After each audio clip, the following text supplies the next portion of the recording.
Voici Jean-Baptiste Avrier. C'est le monsieur Arnaud Montebourg des Pays de la Loire, autrement dit le commissaire au redressement productif de notre région. Son rôle, se porter au chevet des entreprises en difficulté. Aujourd'hui, il a rendez-vous au Sables d'Olonne. Là, on est sur une entreprise industrielle qui est un sous-traitant d'un grand groupe qui est actuellement en difficulté. Et donc, on va voir avec cette entreprise comment elle peut gérer cette passe difficile, puisque son principal client est effectivement en situation difficile lui aussi. Des patrons en détresse, il peut en voir plusieurs dans la même journée. Nous ne serons pas conviés à ce rendez-vous. La discrétion est aussi une de ses priorités.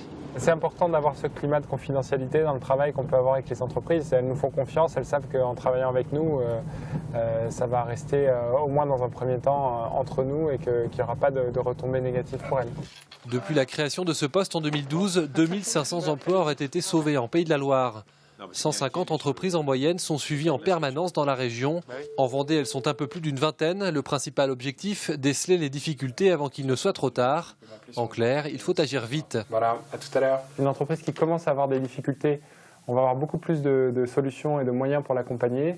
Une entreprise qui est déjà au bord du gouffre, ça va être beaucoup plus compliqué. Et donc, on travaille aussi en réseau avec les collectivités, avec les différents services de l'État pour essayer de détecter au plus tôt les entreprises qui sont en difficulté et auquel cas nous rentrons en contact avec elles pour leur proposer de faire le point ensemble. À l'image du médecin, Jean-Baptiste Avrier parcourt les routes des Pays de la Loire et de la Vendée. En tout, ils sont 22 en France à tenter de guérir ces entreprises malades. Des entreprises qui parfois n'ont plus qu'eux comme dernier espoir.